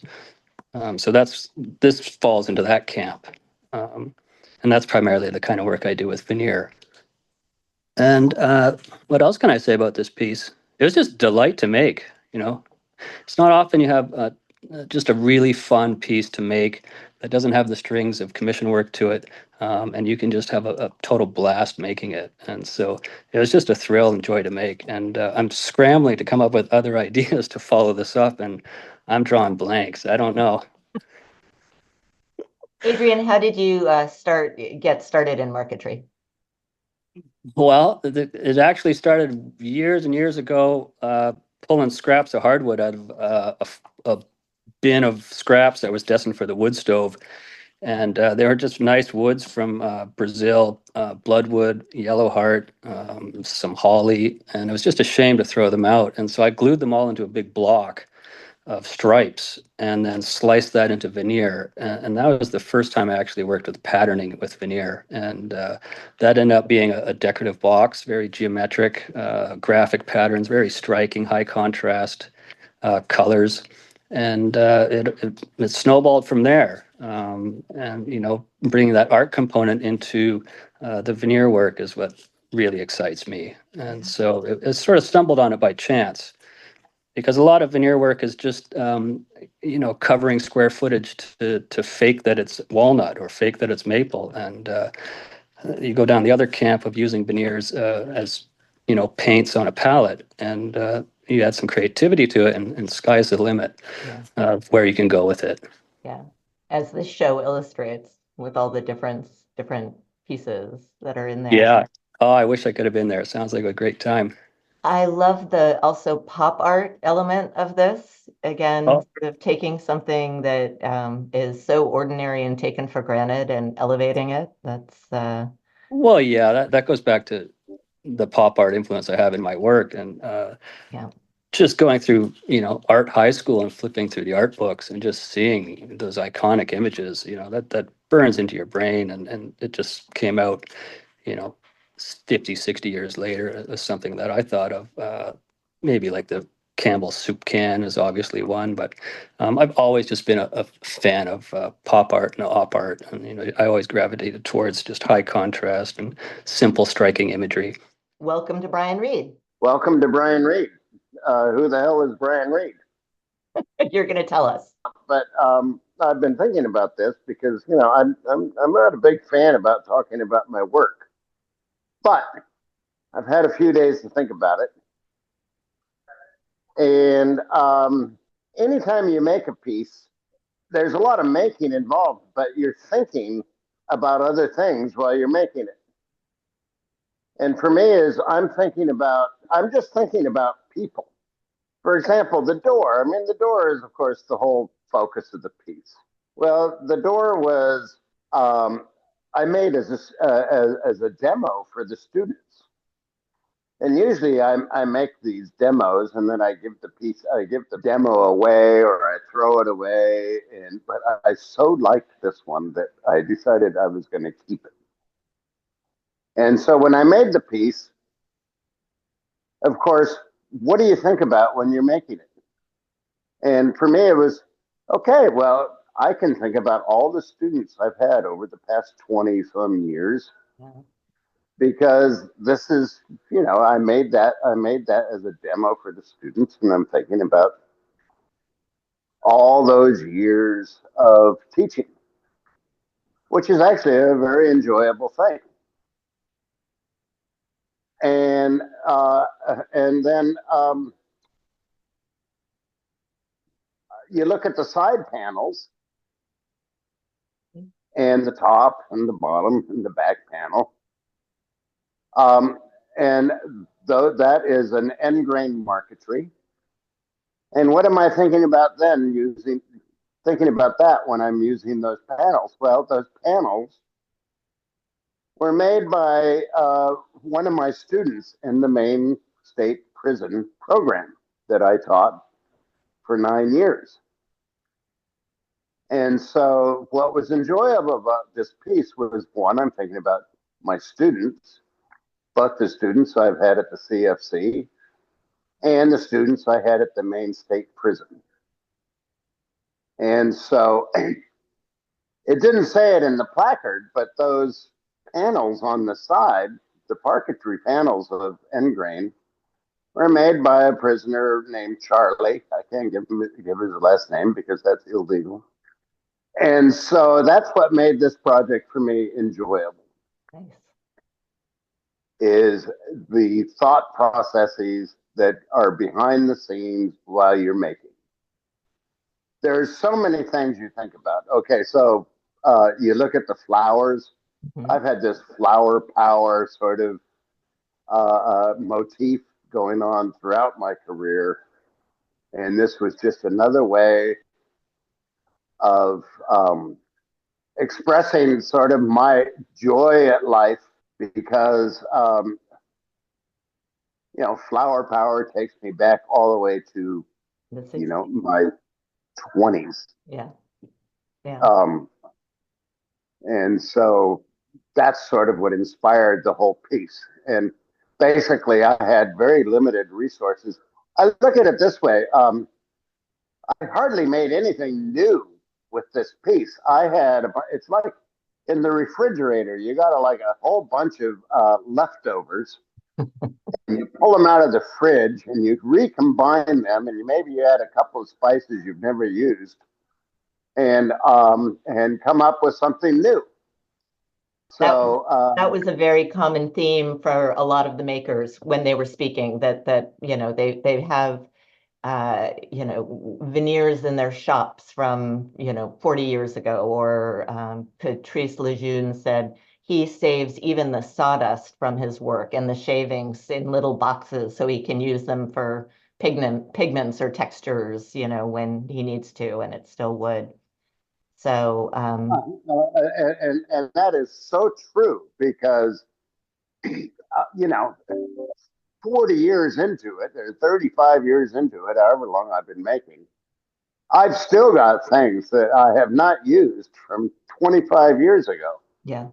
Yeah. And so it's like, wow, you're getting, I'm 68 now. And so, it's like you get to the end of your career and you got to use up your stuff. You've got, I've got shelves and shelves and shelves of things that I've done that I've never used. And this is what came out of it.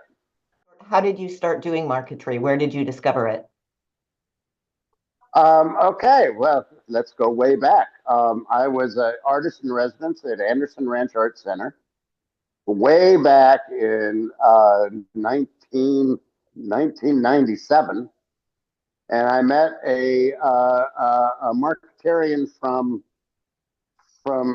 West Germany named Ulrika Scriba, who taught me this technique of stack cut marquetry. And I thought it was really stupid at first, and then I started using it as a teaching tool, and I fell in love with it. And so I fell in love with pattern at an early age. When if you had told me before that if I had wanted to do patterning, I would say shoot me now. But now, to me, it's what really brings me joy. All right. Hello, Isaac. Hi, good day. Tell us a little bit about your piece and your background in marquetry. Okay, so my first experience in marquetry started at the university, where we were tasked to produce our self-portraits with the veneer. That was my very first time. So the piece came out amazing, and that was where the interest in marquetry started from. Yes. So it was sort of me finding an identity to represent myself as an artist. So the veneer is like my identity of expressing myself using my art. Yes. So that is a little about my background from there. So after university, I've been doing this for some time. And then this piece actually is a student of mine who opened up about her struggles at home to me. And then amidst these struggles, she still excels academically. So that is why I titled it The Talons of Eagle. So she shows strength, she shows the resilience, and then even though she's going through a lot at home, she's still excelling in the academic field. So that is the influence that gave the work this title. So that is actually her picture and then the story behind it. She's absolutely beautiful, stunning. Yeah, yeah. And so do you draw first and then cut the marquetry by hand, or what do you do? Okay, so my process, I think, is a bit different from what I heard the last time during the Zoom meeting. I trace the whole image out first on the support, and then looking at where the dark shades are, the midtones, and then the light source, I trace out from the original image, then I cut and paste to fit onto the support. So it's just an artist cutter, and then the pen that I use for tracing. Those are the tools that I use. Yes, just those two. And then you tape the piece together? I glue them together. So if it follows in succession, sometimes I decide let's take this piece for instance. I first worked on the eyes. Beautiful. So after gluing the eyes, then I move on to maybe the nose, and then the other portions come in to make it a whole. Did you do portraits in drawing before you discovered marquetry? Yeah, so the first experience that I talked about, we were taken through the whole process. So from drawing to painting to collage to mosaic and everything. So we actually had a figure drawing class where we were taking through this. So I think it plays an influence here because the feature stands out from my background in the figure arts and everything. Yeah, beautiful. Yeah. And besides your students, do you where I've seen other pictures of your portraits, where does your inspiration come from? Okay, so this girls or this subjects actually influences almost all the portrait works that I do. Yeah. So it is about the expression of the face, how the expression can define the whole person's being and everything. Sometimes the expression on the face can be deceptive. Yes. But then people have this wild expression on their face, but then their hearts are calm some have this nice expression, but then they are going through a lot within their hearts. So kind of capturing these expressions and then sharing the stories behind them. That is the whole philosophy behind the Yeah. arts that I do. Yes. Your eyes are always just so expressive. Amazing. Exactly. Yeah. They say the eyes are the gateway to the soul, kind of. Yes. Yeah. Okay, so this is an image of the piece unframed shortly after I made it. So when I got into marquetry, I was really excited with what I could do with surface design. I loved making patterns with wood veneer, and that I could do sort of graphic work, explore two-dimensional imagery. But my background as a maker really is in 3D forms. I studied ceramics in college, did a lot of wheel throwing, and even when I was learning woodworking initially, I did a lot of shaping and sculpting, and really just always kind of thought of myself primarily as a 3D designer. So at a certain point, I had conflict between my interest in surface design with veneer and marquetry, but a really strong desire in doing that over three-dimensional forms. I just felt so limited by the kind of flat plane. And even a single curving plane really is a flat plane. Right. So I started some experiments with kind of how can I do compound curvature and basically with veneer, I mean, it's wood, so it doesn't shrink at all, or it will compress a bit, but it doesn't stretch at all. So you can't just like wrap it around a tight sphere, right? It would be like wrapping a piece of paper around a balloon. You'd basically crumple it up, or you'd stretch it and crack it. So you have to actually find a way to change the surface area. And so, for instance, to veneer like a dome, initially what I did was just remove material by cutting little darts away. So I would cut darts of material, and then the veneer could kind of come together, and it would start to create, kind of like a shallow bowl shape. But I just reached a limit, especially with this marquetry that had all these little pieces, and they were all taped together, that at a certain point, there was so much tension in that sheet that it just wanted to kind of fall apart, like all the bits would come off the tape. So I realized that it was gonna probably have to be a process where I both was shrinking the surface area in some areas, but expanding it in other areas, essentially. And it was just clear to me that doing that, especially with these sort of like geometric patterns, would really work well as a digital process.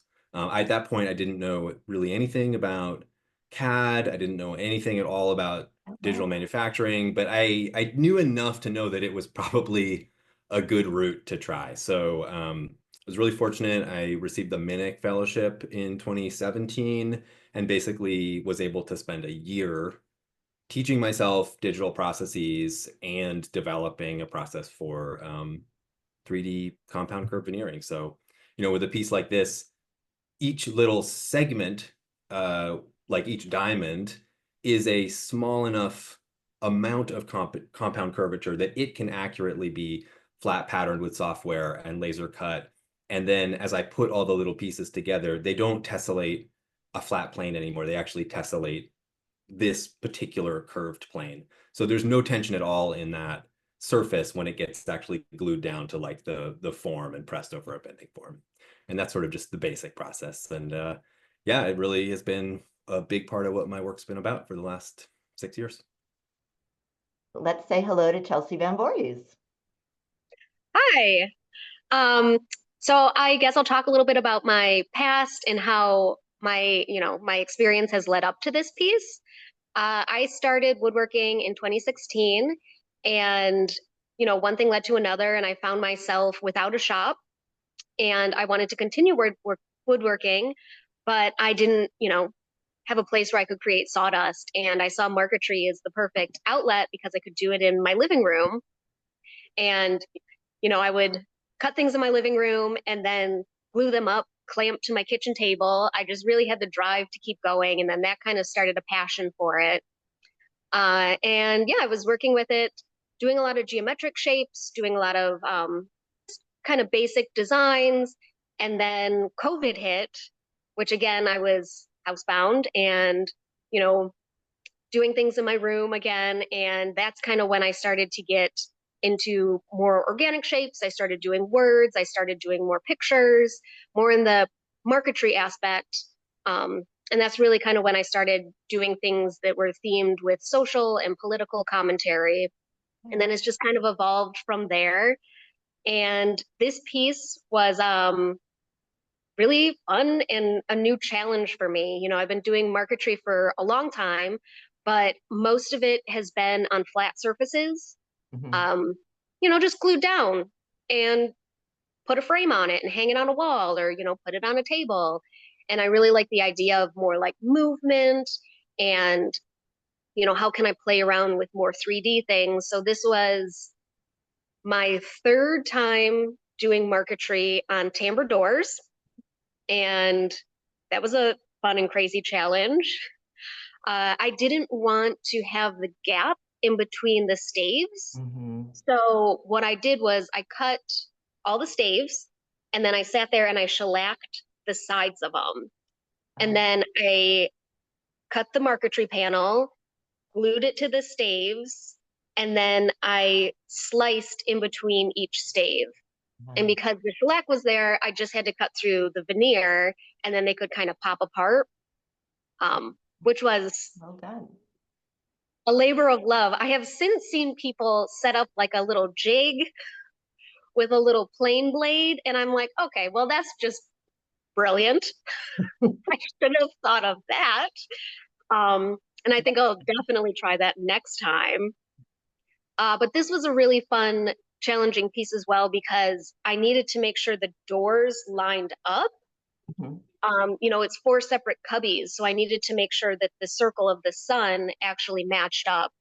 You know, if the veneer was slightly put on the staves to the side or, you know, not quite right, it would not be a circle and it would just look like crazy bananas. So I was really excited that it kind of all came together and was perfect. It was really scary. It was one of the last things to be done on the piece, was to put the doors in and actually look at it. So if I messed it up, I would find out like at the very end. So that was scary, but it was kind of fun. I did the designs on Illustrator and I cut them out, like, you know, I drew them all out, figured out all the math, then printed them out, and then I was able to trace the pattern. And yeah, same with the moon on the inside. I needed to make sure that fit perfectly and kind of mirrored the sun on the inside, which is, I think, the most magical part is you open it up and you still have that same motif. Yeah, beautiful. Yeah, and then the whole theme around it, obviously there's a vulva in the center. The theme around it is, you know, creation and light and dark and balance and how things are made. And I just, you know, vulvas have been in my work for a while. And it kind of started out as kind of like a fun pun thing. I had veneer like strewn across my floor and I just kind of saw it and I made it and I was like, this is fun. And then so many people reacted and loved it. And I've sold like a dozen, which is really fun. And yeah, I think that this piece came out exactly how I wanted. Yay. In my mind. Yeah. The only thing that I am a little disappointed in myself with is I wish I had a little bit more time with it. I obviously made it here in New Orleans when the humidity is so high. Right. And I shipped it up to Maine where the humidity is so low and I see little openings and joints and I'm like, it wasn't like that in New Orleans. And I would have, you know, done some things differently, maybe pick different joinery, but I mean, the artist is always the one that sees the mistakes. Yep. no one else does. So I have to keep telling myself that. I am really happy with it. And I had a lot of compliments, and I'm really glad that other people liked it as well. So here's Toby Winteringham. Thank you. Hello, good evening, good afternoon, Victoria, and it's really a pleasure to be with you. And sorry I couldn't make it over to the Wood School for the opening. I was tempted, I've got to admit. Yeah. It was great. And I mean, some of you might know that I was teaching on the 9-month comprehensive in 2004 to 2008.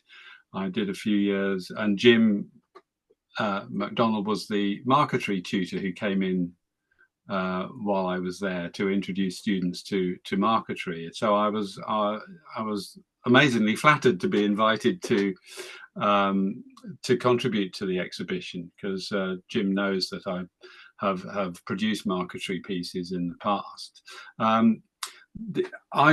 I've always loved pattern and repeat pattern particularly, and I'm going out when I'm out and about, taking photos of things that I see that interest me, that I can use in the decoration that I like to apply to some furniture.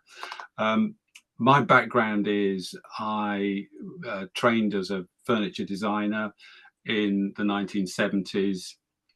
And we had to make the pieces, and I was always interested in very simplistic and sort of reductive concepts. In other words, less is more was my sort of, not quite mantra, but that was the way I thought about the work that I did. I didn't like over embellishment particularly.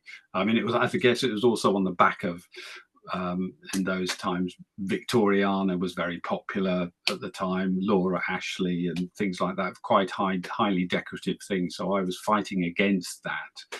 And I particularly liked the furniture and design of the Bauhaus movement in Germany and Austria, and also Shaker furniture, of course, which is always, again, form following function, beautiful practical pieces that it's the form that speaks. However, marquetry is a bit different to that, and I think I wanted to produce things that I saw out and about, like patterns and so on, and it was a way of embellishing pieces to try and add something to it. And I know some of the other makers in the exhibition have talked about adding something that makes a piece greater than the sum of its parts. Yeah. So that's the background. And I produced these two pieces because I wanted to do something very simple. And it's important for me that work is affordable. I really don't like pieces being so stratospherically expensive that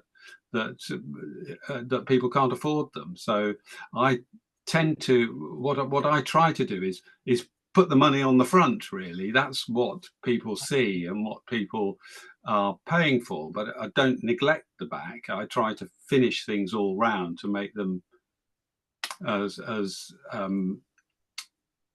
high quality as I can, within a reasonable budget, because I do sell my work through galleries in the UK, and obviously with the commission that is rightly taken, you have to make things down to a price if you can, and so that's how I work. So I've really enjoyed the work that I do, and I mean, these two pieces, I hope, are fairly self-evident that they are chains with a slight trompe-l'oeil effect, and there is one ring per hour, so it works from an artistic point of view and a very practical thing. And in a way, it's just a bit of fun, but it shows what I can do. So that's really it. And I mean, in the past, I've done other motifs and patterns, not necessarily with clocks, but with mirrors, either changes in grain direction or shading using hot sand, which is a traditional technique. But I was never taught marquetry as such, and it was something that came about. And the technique that I use is usually templates made of perspex or metal, and in some cases I've used I use die punches to create some of the shapes, and that's what I've done in this case. So it's a relatively speedy process. Are you cutting your own veneers, or no, I buy commercially available veneers. I don't know how to describe it really. I like an easy life, basically. I don't like reinventing the wheel if I can possibly avoid it. And so there are veneer merchants around who sell high quality veneers. So why not use them? Right. Yeah, that's it. And so what was the first piece of marquetry that do you remember what your first discovery was? What you tried to, was it on a piece of furniture? I think the first piece I did was a small box. I think talking to other makers that I had met. I mean, it's very insular working on one's own in a small workshop. And I found that talking to other people, I saw what they were doing. So I wanted to make just a small box, and I worked out that I could. What did I get? I found I think it was a punch, a circular punch, and I punched out a circle and I shaded it so it actually looked like a ball. Of course, I don't have one here. And then I used an ordinary paper punch to punch a hole in it to make it a spot highlight on it, and so I decorated a few boxes like that, and then I did a few small mirrors like that, and it's gone on. Yeah, it's gone on. Stuck. You were hooked. Yeah, that's it. And it's like, what does this this medium open up? Yes. And I'm still looking, and every time I see things like on Pinterest as an interesting pattern, I'll take a snap of that and think, that's one for the bank. Keep it available, because I do make quite a lot of clocks to show to sell, and I teach at West Dean College in the UK. Once a year, and we do a clock in a day, and that's, you do have to go to get something done. It's amazing what some of the students come up with ideas for, and I usually have to rein them in a bit to say, we're going to struggle to get this done in a day, but they all leave. We're familiar with that, even in 9 months. yeah, they always leave with a fully functioning clock at the end of the day. I'm exhausted, but they're happy. But that's it's a great thing to do. And as I say to people, it's a technique that you take forward and develop. And as you can see from the other contributors to the exhibition, there are no limits. Yes, the sky is the limit. That's it. Yeah, just Super. your imagination. So I'm going to hand it over to Paula Garbarino. Okay. Well, hello, I'm Paula Garbarino. I've had a 45-year career in woodworking, progressing through carpentry, kitchen cabinets, custom furniture, and speculative art furniture. Now I'm in semi-retirement from the business aspect anyway, and recently moved into a tiny workshop. I am focused on an effort to create compelling marquetry compositions for wall art. Currently, I'm working on faces, patterns of city and town buildings, and of course, nature, flowers, and trees. This little cabinet depicts weeping cherry blossoms. The lighter colored blossoms are proud of the surface and were made from veneer I sawed from a limb of a tree propagated from a cutting of a Washington, D.C. cherry tree, one of those famous 3,000 trees given to the U.S. by Japan in 1912. I've combined the thicker sawn veneer with standard thickness commercial veneer and carved the thicker, softening the edges and carving some further details. It may appear as though the thicker veneer was inlaid, but no, it was assembled with the commercial veneer in the double bevel method. The thin veneer was flattened up with scab veneer, and my little statement just disappeared. Okay. Was fattened up with scab veneer to equal the thickness of my sawn veneer for the purpose of uniform gluing pressure. The scab material was then removed after glue up. Fantastic. That's it. That's it. That's perfect. So, but the exterior of the cabinet, that is solid wood though, or Right. And the door frame is solid wood as well. Yeah. So, yeah, the exterior, I've been really enjoying using up a lifetime of collected wood and framing pieces, building little cabinets, little wall cabinets allowed me to use up a lot of this stuff. And that was donated wood. So I wrote in at one point, I thought it was lace wood, but now I think it's leopard wood. Well, fantastic. Thank you. That's terrific and congratulations. My name is Anne Corguillier and I'm a French straw marquetry artist. Before I was working in the field of archaeology in the Near East and I transitioned to marquetry in 2013. I didn't know anything about straw marquetry before, and I met straw marquetry by chance. At that time I was living in Paris and my apartment was in the same street as Lison de Cône workshop, and every day I was going by this beautiful workshop and by the André Gros magnificent straw screen. So I had a big crush on that natural material since the beginning.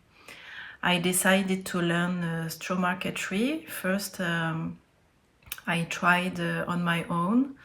I did some nice pieces, but I wanted to improve my basic technique. So I enrolled in classes at École Boulle.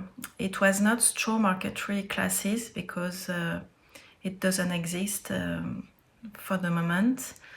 And I enrolled in wood marquetry classes. So I learned a lot of wood marquetry techniques that I use almost every day now.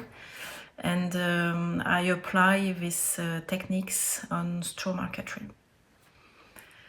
I founded my company Atelier Paille in 2015, so 2 years later. And at that time I was working a lot with decorators and architects on bespoke furnitures.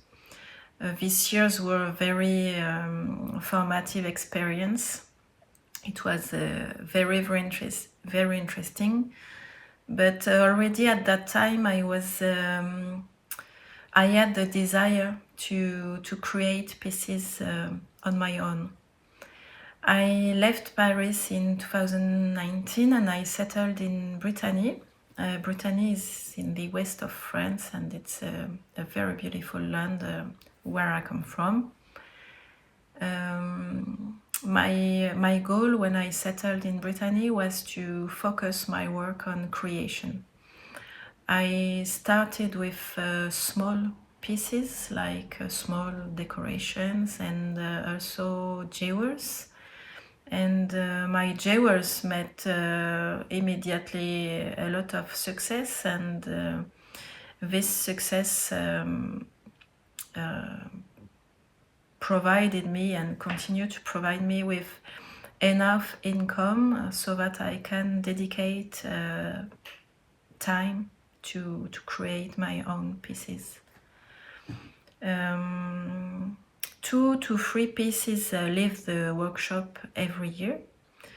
They can be bespoke furniture that I find inspiring and for which I want to bring my technique and my soul.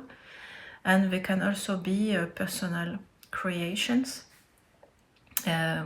Since I live in Brittany, I create often pieces about this powerful land. Last year I create a piece, a tribute to local embroidery, which is very famous here, and I wanted to combine 2 crafts, the straw marquetry and the embroidery, and I really enjoyed working on that piece. And I wanted to combine 2 crafts again on another piece. I didn't know at that time what I wanted to do. And so when the Messler gallery contacted me for the exhibition, I decided to create a piece that combines straw marquetry and high jewelry.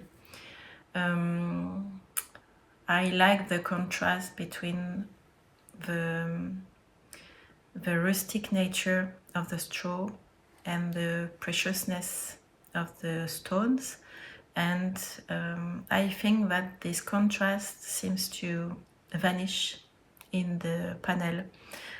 The straw becomes as precious as a diamond because it was slowly shaped by the hand of the artisan, and this is so powerful. I really enjoyed working on that panel, and I hope you like it too.